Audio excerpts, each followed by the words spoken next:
비트코인이 최저점을 찍고 풀 반등을 보여주고 있습니다. 그럼 이때 이 반등이 어디까지 올라갈지 귀추가 주목되는 부분인데요. 이 영상에서는 이번 반등의 기원은 무엇이고 앞으로의 방향은 무엇일지 알아보도록 하겠습니다. 네, 반갑습니다. 매도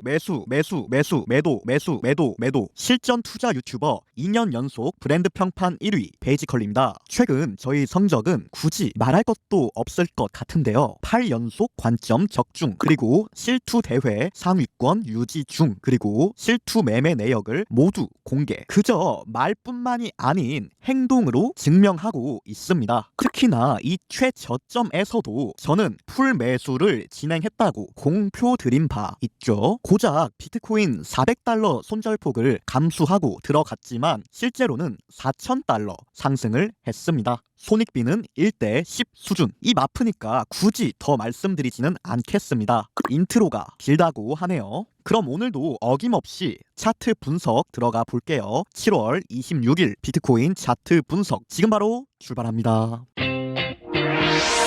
우선 우리는 이 반등이 어디서부터 기원되었는지 그 근원지를 파악할 필요가 있는데요. 어렵게 볼 것도 없습니다. 바로 이 구간 10연속 양봉 캔들이 발생한 구간의 첫 번째 시가, 즉 63.6K 근방에서 깔끔하게 반등이 나오고 있죠. 그리고 저 또한 여기서 지지선에 입각하여 매수를 했고요. 이 이야기는 지나고 나서 뒤늦게 말씀드리는 게 아닙니다. 미리 이야기를 했습니다. 여기서 사겠다고. 자, 이 사진을 보시면 아시겠지만 비트코인이 최저점을 찍기 전에 이 자리가 반등점일 것이라고 브리핑을 해놨고요. 그 관점 그대로 매수를 한 겁니다. 결코 뒤늦은 해제가 아니에요. 이 부분 오해 없으시면 좋겠고요. 그리고 여기서 반등이 나온 이유가 하나 더 있습니다. 바로 어제 21시 30분경 지표 발표가 있었죠. 여기서 중요하게 볼만한 건 옆에 별 3개 붙어있는 GDP랑 신규 실업수당 청구 건수 이 2개입니다. 그리고 GDP 같은 경우에 상회를 했는데 이거는 해석상 악재입니다. 왜? GDP는 인플레이션이랑 관련이 있는 건데 얘가 높아버리면 금리 인하 가능성이 낮아진단 말이죠. 그래서 악재. 그리고 신규 실업수당 청구 건수도 상회했죠. 근데 이건 해석상 호재입니다. 왜냐? 얘가 낮으면 노동시장이 잘 돌아가고 있다는 뜻입니다. 근데 예상치보다 높게 떴죠. 그러면 노동시장이 생각보다 잘 돌아가고 있지 않다. 그럼 어떻게 해야 되냐? 금리 인하를 해서 돈을 풀어 제껴야 될 거 아니에요. 금리 인하하고 임금을 더 줘야 될 거 아닙니까? 그리고 그렇게 되면 코인 시장에도 새로운 돈이 들어올 거 아닙니까? 즉 이 2개의 지표 발표는 뭐다? GDP는 금리 인하를 안 해도 된다고 외치고 있고 신규 실업수당 청구 건수는 금리 인하를 해야 한다고 외치고 있다. 서로 상반된다. 오케이? 즉 악재와 호재가 공존하는 발표였고요. 그러니까 이것만 가지고는 방향성을 전혀 알 수 없는 그런 내용이었습니다. 그리고 실제로 차트를 보니까 밑꼬리 만들어주고 그 다음에 풀 반등 맞습니까? 이거는 발표만 봤다면 예측이 불가능하죠. 하지만 여기서 놀라운 사실이 있습니다. 저는 이것까지도 예측을 했다는 점. 자 보세요. 이게 제가 어제 저녁 8시에 올린 브리핑입니다. 그리고 발표는 저녁 9시 30분이었죠. 그러니까 발표하기 전에 미리 예측했다. 무엇을? 이번 발표할 때 하방 휩소가 나온다면 그 자리가 최저점이고 반등을 할 것이다. 이걸 정확하게 계산했습니다. 분명히 발표는 서로 상반된 주장을 하고 있는데 저는 어떻게 이걸 사전에 감지했냐? 이거는 솔직히 경험적인 측면입니다. 제가 괜히 8년 동안 코인 밥을 먹은 게 아니에요. 이거는 흉내를 내보라고 해도 못 냅니다. 경험이 없으면. 자 그러면 지난 분석 복귀는 여기까지 하고 오늘자 분석 본격적으로 들어가 보겠습니다. 들어가기 전에 구독, 좋아요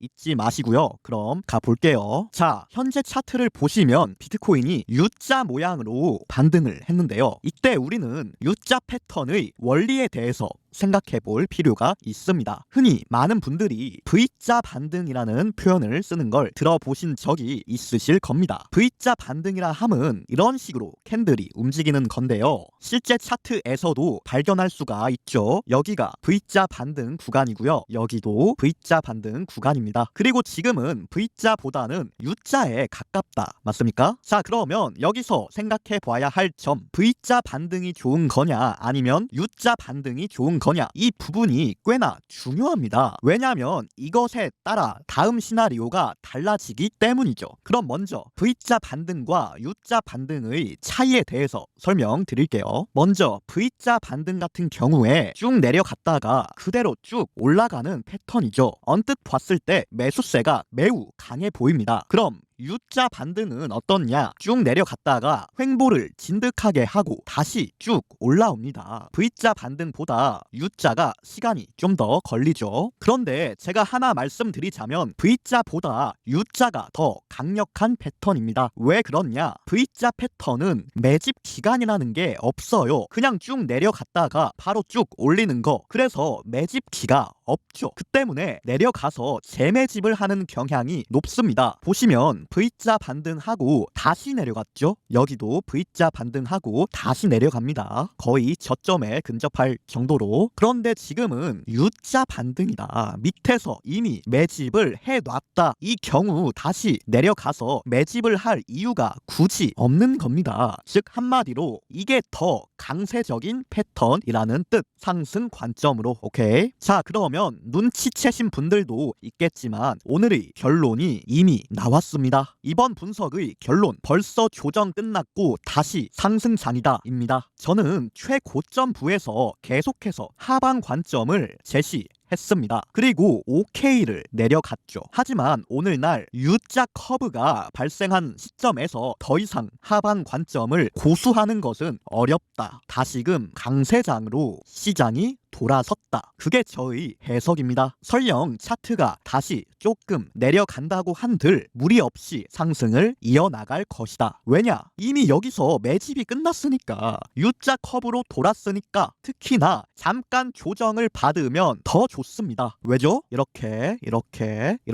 역 헤드앤숄더 패턴이 발생하는 구조죠. 그러면 조정 받고 다시 올라가도 전혀 문제가 없다는 거죠. 오히려 연계적으로 올라가는 구조가 되겠죠. 자, 그러면 일봉도 한번 살펴볼게요. 일봉을 보시면 직전에 밑꼬리가 긴 양봉이 출현했죠. 우리는 이 캔들이 시사하는 바가 무엇인지 고민해봐야 합니다. 이 밑꼬리가 긴 양봉 캔들이라는 건 이 당시 캔들 진행 중일 때만 해도 처음에는 풀 음봉 상태였다는 겁니다. 그런데 종가 마감을 하기 전에 완전히 다 끌어올리고 양전까지 한 캔들, 그게 바로 이 캔들입니다. 이러한 캔들은 대체적으로 마지막 개미털기에 해당하죠. 그럼 과거 데이터는 없냐? 자, 바로 옆에도 똑같네요. 바로 옆에도 밑꼬리 긴 양봉이 있죠. 이거 처음에는 장대 음봉이었던 겁니다. 그러다가 막바지에 다 끌어올린 거죠. 그 다음에 이 최저점 밑꼬리를 안 깨고 재상승. 그쵸? 여기도 마찬가지 밑꼬리 긴 양봉이 있습니다. 이건 당시에는 장대 음봉이었던 거죠. 근데 싹 다 말아 올린 거죠. 그리고 이 밑꼬리 이탈을 못한다. 계속 올라간다. 그쵸? 그러다가 이 밑꼬리가 깨지면 그때는 리테스트하고 더 내려가는 모습, 너무 완벽합니다. 자, 이렇듯 캔들상으로도 추가 상승을 암시하고 있다. 혹시 이 부분이 이해가 안 되시는 분들은 반복해서 보세요.